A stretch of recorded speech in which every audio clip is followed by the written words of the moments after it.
პროგრესი ჩანს და მაინტერესებს რა შეიცვალა ტაქტიკაში შენ გასახდელში და ფანების ხარდაჭერა როგორ მოქმედებს რთულ პერიოდში.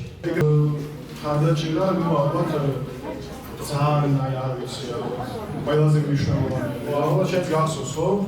რაც ხდებოდა სტადიონზე და ეგ პერიოდის გამოვლილი მაქვს და იქიდან მოყოლებული ნელ-ნელა ვფიქრობ, რომ ეგ პერიოდი ბრუნდება და ძალიან მოხარული ვარ მაგის გამო, რომ ფანების დადგება და ძალიან რაღაცა ხარში გვიდგანდა რა. მიუხედავად წარიული თამაშების მერე ნელ-ნელა ისევ დაიწყება მოგებები დარწმუნებული და ჩვენთვის ყველაზე მნიშვნელოვანია, როდესაც სახში ვთამაშობთ, რა თქმა უნდა, ფანებისგან ძალიან დიდი მოტივაცია მოდის და ვფიქრობ ჩვენთვის უპირატესობა სახში თამაში და რა თქმა უნდა, ყოველ თამაში მედობებთ, რომ ფანები მოვიდნენ და დაგვიჭერენ მხარს. როგორც 4 წლიდან თამაშობ და თქვენ რაც მიირჩევთ.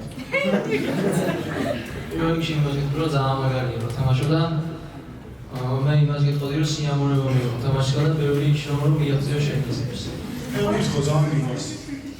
და მე კი არ გირჩევ ისურვებ, რომ ანუ აი წლების მერე, 10 წლის მერე, 20 წლის მერე სულ ეგრე გიყვარდეს ფეხბურთი, როგორც ახლა გიყვარს.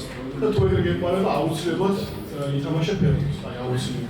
What is the most satisfying goal you scored and why? I remember last game very important two goals I scored against Gaga, and maybe I score my debut first match for national team. I scored one.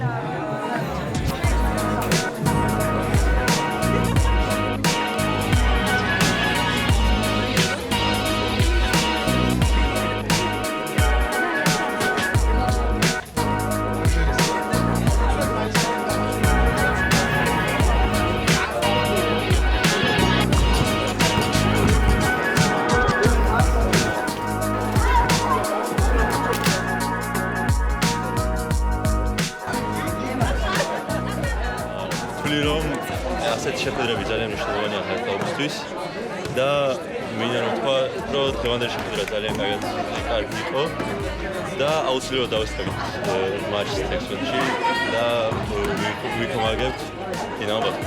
საინტერესო შეკითხვები იყო, ძალიან კაი კითხვები დაგვისვეს, კაი ბავშვები არიან და კარგად ჩაიარა და მხიარულად ჩაიარა და მადლობას ვიტყვი მასპინძ როდის.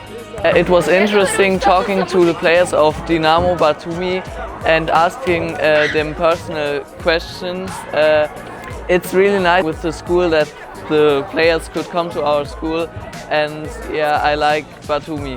ანუ შეხვედრამ კარგად ჩაიარა, საკმაოდ სასიამოვნო იყო ბავშვთან შეხვედრა, რადგან კარგი და დადებითი ემოციები მოდიოდა მათგან, შეკითხვებიც საკმაოდ საინტერესო იყო და სკოლაში დაბრუნებაც, ასე ვთქვათ, ამდენი წლის შემდეგ სასიამოვნო იყო.